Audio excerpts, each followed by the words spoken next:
Okay, so do you have like any positive takeaway for that game? If my 7-10 prediction is correct, that means the next 8 games are going to be 500 baseball. Hooray. Hi, I'm Weston. I love talking about the Astros. I'm here to talk about Game 9 of the regular season, where the Astros lose another game in embarrassing fashion. This time it was 9-6 to the Minnesota Twins. I just have no effort to give this, because it was another game like so many of them. So many of them. This is the first game the Astros have been quote-unquote blown out, and they still had the tying run to the plate in the top of the ninth, if I'm not mistaken. It was another bad game. The offensive numbers are super inflated because of 2 innings. It's bad. It's bad. We'll briefly go over the offense. I liked Chaz in the leadoff spot. Yordan Alvarez had a very nice day. Grand slam. Fantastic for him. 3 hard hit balls. He was hitting it well. He saw the ball well. Yordan's off to a ripping start to the surprise of absolutely nobody. Payne had a 2-run home run. That's a great thing to see. I think he in the 6th spot, or at least lower in the lineup, not batting leadoff is the move. I don't know if Chaz is the leadoff guy, but, you know, dropping Payne down I thought was fine. The offensive numbers are uber inflated because of 2 innings. They had 7 hits, 1 walk, and 1 extra base runner via an error from the Minnesota Twins today. So 9 total base runners. 4 of them came in the third inning. 4 of them came in the 3rd inning on the grand slam. The other 4 came in the 9th inning. 6 of the 7 innings, other than those 2, were 1-2-3. 6 of the 9 today. The only other inning that wasn't a 1-2-3, the only base runner you had reach was fielding error for Kyle Tucker. So you had 7 innings in which none of your players reached base on their own accord. It was a bad offensive day. 6 runs isn't the worst. It was just a matter of that for the most part they looked dead. And 2 of them came in the 9th when it was pretty much already over. The pitching was bad. Luis Garcia stunk up the joint. I don't like saying that. 4 innings, 6 hits, 4 runs, 3 walks, 4 strikeouts, 8 hard hit balls. He did not look good. Phil Maton looked good. He had a very nice afternoon. Seth Martinez would give up a run in his inning of work and 3 hard hit balls. Ryan Stenek had a nice bounce back from yesterday. 9 pitches to work through his inning.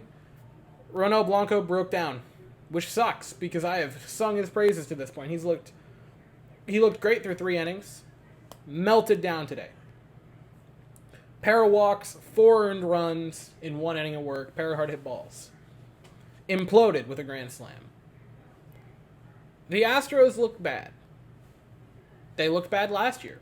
They looked bad the year before that. They looked bad the year before that. And they looked bad the year before that. This is an incredibly common occurrence, and I'm not going to sit here and pretend like I'm surprised. They start slow. I, after game 1, said they're probably going to start like 7-10. And as we go along, that seems pretty likely. And it's to the point, they're too talented to be bad.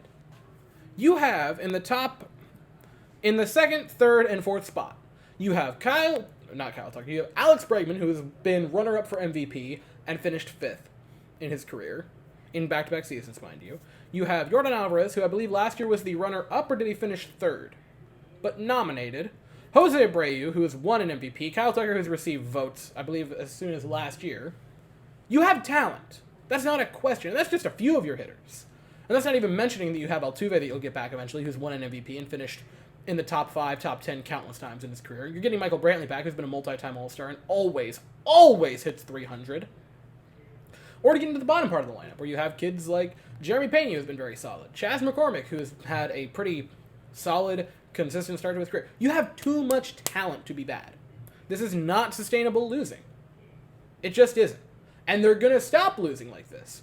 Probably soon. It wouldn't shock me if they won 10 games in a row after this. It wouldn't shock any of you because we know how good this team is. They're bad to watch right now, borderline unwatchable. I don't have much else.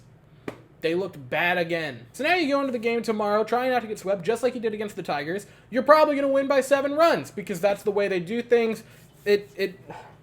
I swear I don't want to be right. I want to be right in the fact that they win, but I don't want to be right to the point of they're going to finally say, all right, We'll put effort in and then go out and win by 7 runs. I'm hoping that I'm wrong on that. That game is at 2:10 Eastern, 1:10 Central. The Twins send Tyler Mahle to the mound. The Astros will send Hunter Brown to the mound for his second start, hoping to get back onto the right trajectory. I have no idea when that video is going to come out tomorrow, on account that it is Easter Sunday. Happy pre-Easter, by the way, to everyone. It could be very late. I'm just going to tell you right now, it's church, brunch, dinner. It's going to be an extraordinarily long day, and the video might come out at like 10 p.m., but we'll figure that out when the time comes. As for right now, that's all I have. If you enjoyed the video, please consider to like and subscribe. Thank you all so very much for watching. I hope you all have an absolutely fantastic day, and as always, go Astros.